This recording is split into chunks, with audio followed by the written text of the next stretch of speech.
Hey filósofos, ¿cómo estáis? ¿Conocéis a Zenón de Elea? ¿Y a Parménides? ¿Sabéis cómo fue su muerte? ¿Queréis saber más de su obra?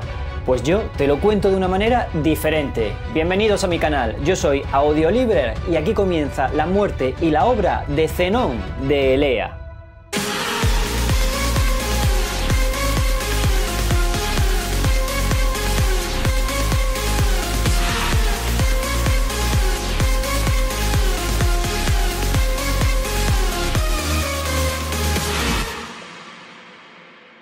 Zenón de Elea es uno de los grandes mártires de la filosofía, aunque también es verdad que la historia de su muerte es poco conocida. Los ciudadanos de Elea llevaban ya bastante tiempo padeciendo la dictadura feroz del tirano Nearco, un rey un tanto cruel y corrupto. Vaya novedad. Pues Zenón y unos cuantos más se reunieron para derribar a este rey, pero lo pillaron al principio de la revuelta. ¡Qué fatalidad! Si bien es cierto que los filósofos suelen ser en general un poco torpes para esto de la astucia práctica, no lo es menos que una vez que alcanzan la derrota, se conducen como hombres de una sola pieza y saben ser consecuentes con sus ideas hasta el final. Pues este rey ordenó que cargaran de cadenas a Zenón y que lo llevaran al ágora.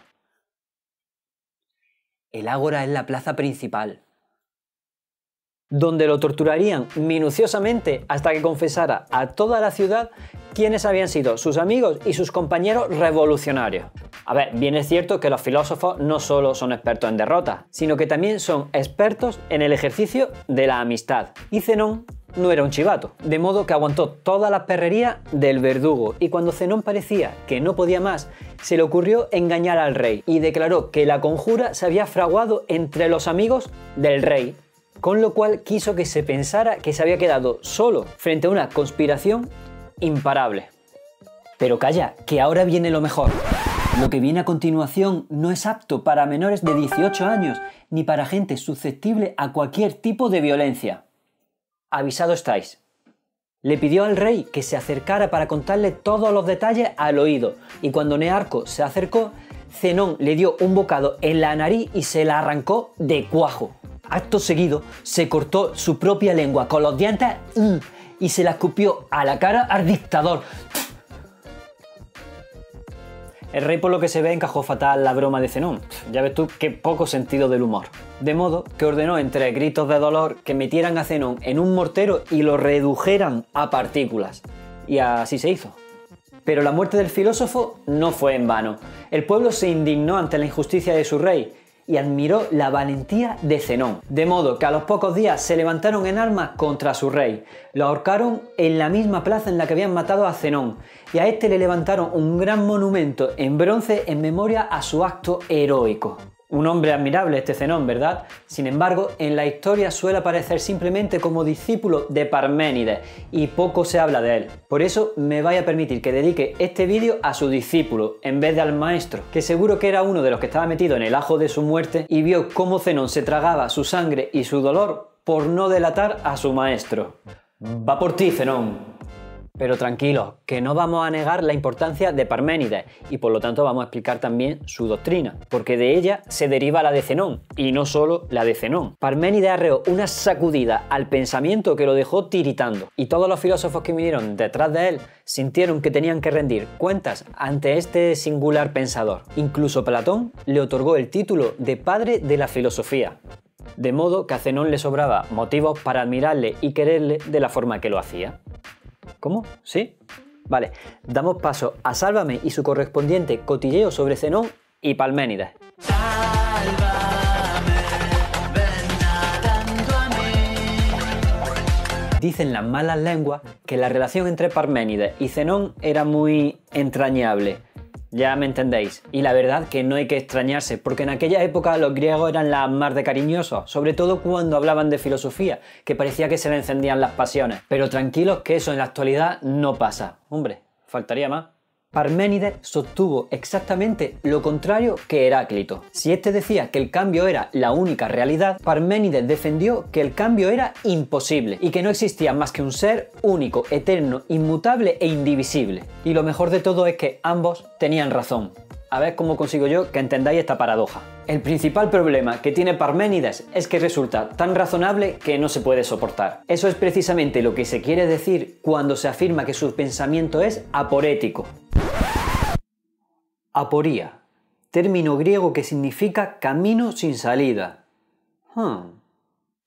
Aplicado a lo nuestro, se refiere a un razonamiento que parte de premisas ciertísimas, de esas que llamamos impepinables, y a continuación emplea la lógica con todo rigor.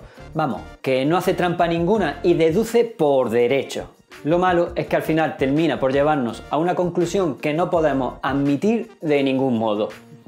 O sea, que nos da la impresión de que la razón se divorcia de sí misma y que nos vemos obligados a decir que sí y que no a lo mismo y por lo mismo. ¿Cómo les gusta a los filósofos ponernos las cosas difíciles? Alguien de los que me estén viendo que le tire más la rama de la psicología, seguro que está pensando que eso que dice Parménides se llama esquizofrenia. Pero vamos a tener un poco de paciencia para que vosotros mismos podáis juzgar esos razonamientos y ver si era una locura o se trataba de algo razonable. Dice Parménides que lo que tienen en común todas las cosas no es ni el agua, ni el aire, ni el fuego, ni el apeiron, ni ninguna de esas tonterías. Lo que une a la realidad es ni más ni menos que el ser. Pues en efecto, todas las cosas son, antes de ser agua, fuego o lo que sean. Con esto que dice Parménides, la filosofía tiene que dedicarse al estudio del ser. Hasta aquí, todo correcto, ¿no? Pues lo siguiente será reconocer qué es lo que sabemos del ser, y Parménides establece dos principios. Principio 1. El ser es, y es imposible que no sea. Principio 2. El no ser no es, y es imposible que sea. Vamos, como se dice en mi tierra, lo que es y lo que no es, no es. Bueno, a ver si consigo que lo entendáis. Parménides lo intenta explicar en 4 puntos. Punto 1. Si el ser es y el no ser no es, entonces solo hay un ser, porque si existiera otro ser distinto del ser, ya no sería el ser, o sea, sería el no ser, pero el no ser no es, por consiguiente, solo hay un ser. Vamos con el punto 2. Si el ser es y el no ser no es, entonces el ser es inmóvil, porque para moverse necesitaría ir a algún sitio distinto de él mismo, pero cualquier cosa distinta del ser es el no ser. Y el no ser no es, o sea, que no hay ningún sitio al que ir, así que el ser es inmóvil. Vamos con el 3, que lo estáis entendiendo. Tampoco tiene movimiento en su interior, porque para poder moverse tendría que tener partes, y para tener partes tendría que haber algo entre medias que fuera no ser, entre una parte del ser y otra parte del ser, pero el no ser no es, así que no tiene partes ni movimiento alguno en su interior. Y vamos con el último punto. El ser es eterno, esto es, no ha nacido ni morirá nunca, porque el nacimiento es paso del no ser al ser, pero como no existe el no ser, no puede existir el nacimiento, y la muerte sería el paso del ser al no ser, pero como el no ser no es, tampoco existe la muerte.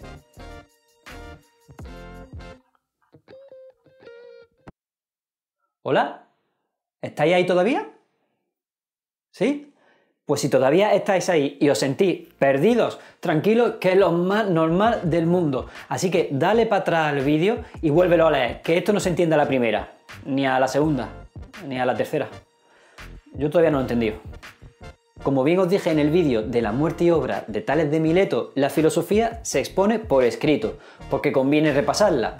Y menos mal, ahí está la muestra. En todo caso, os aseguro que Parménides razona extremadamente bien y concluye que el mundo es un ser inmóvil, eterno y compacto.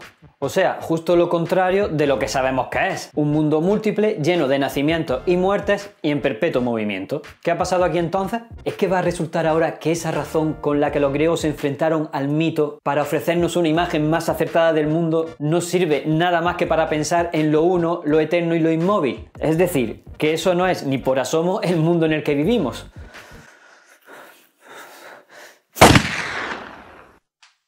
Pues imaginaros la impresión que debió causar a los filósofos griegos de esa época, que tan orgullosos se mostraban de ese logos común que había proclamado Heráclito y que ahora parecía haberles traicionado, dejándolos en la estacada, convirtiéndolos en personajes estrambólicos a los ojos de los ciudadanos. Menos a los de Zenón, quien estaba convencido de que su maestro había descubierto algo importantísimo y dedicó todo su empeño intelectual a intentar descubrir unas aporías nuevas que callaran las voces de todos los críticos de la época. Y en este vídeo vamos a exponer una de ellas, la más famosa, la de Aquiles y la tortuga. Y para quien no lo sepa, aclararé que Aquiles para los griegos era un héroe bien conocido por sus habilidades como corredor, hasta tal punto que el mismo Homero en la Ilíada lo llama Aquiles el de los pies ligeros, y la tortuga ya sabemos que tiene fama pues de todo lo contrario. Pues aclarado esto, Zenón dice lo siguiente: imaginemos que una tortuga se acerca a Aquiles y le reta a una carrera. El héroe no saldrá de su asombro ante el descaro del animal, pero divertido acepta el reto. Entonces la tortuga astutamente le pide a Aquiles que por favor le deje un poquito de ventaja. Y antes que corredor, Aquiles es un perfecto caballero, así que invita a la tortuga a tomarse toda la ventaja que quiera. La tortuga, muy modesta ella, dice que ella no quiere abusar y que solamente se va a tomar unos pocos metros de ventaja. Cuando los contendientes ocupan sus posiciones, un juez da la salida y ambos comienzan a correr. Ahora bien, antes de llegar a la meta, Aquiles habrá de pasar por el punto del que partió la tortuga, y eso le llevará un cierto tiempo. En ese tiempo la tortuga, que es lenta pero no es tonta, recorre algo de espacio, mucho menos que el que ha recorrido Aquiles, pero algo avanza. Así que cuando Aquiles llega al punto en el que partió la tortuga, se da cuenta de que el bicho ya va por delante. Muy poco por delante, eso sí, pero oye, algo por delante va. Y para recorrer algo de espacio hace falta algo de tiempo. Y la tortuga, que no es tonta, aprovecha ese tiempo para avanzar otro poquito. De modo que mantiene cierta ventaja. Poquito, pero algo es algo. Entonces Aquiles sigue y eso le lleva su tiempo. Y así una y otra vez.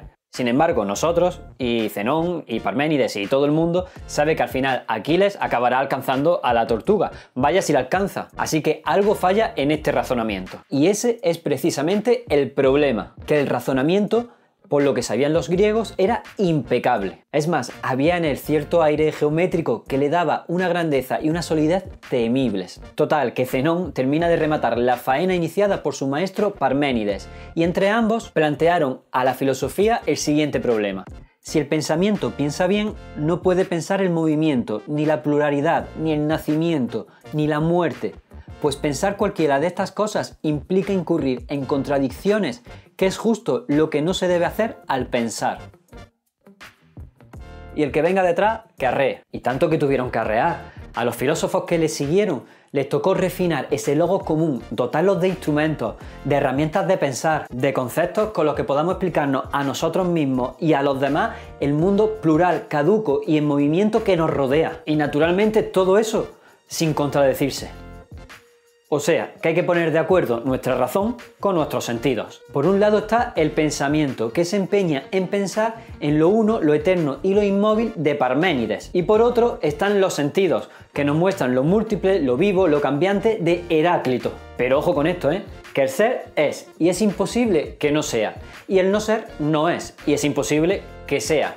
A ver quién se atreve a negarlo. Y más aún, ¿a alguien se le ocurre la solución de la aporía de Aquiles y la tortuga que no niegue lo anterior? Si alguno de vosotros tiene algo que decir al respecto, pues mira, me lo dejáis en comentarios y debatimos un poco, que así también se avive la llama de la filosofía. De momento, os adelanto que la solución más ingeniosa que se le ofreció a Zenón tiene mucho que ver con el mortero ese que lo redujo a pedacitos. Como si al morir, Zenón de Elea hubiera querido dejar alguna pista para que la filosofía solucionara los problemas que él mismo había planteado. Pero bueno, eso ya lo veremos en el siguiente vídeo.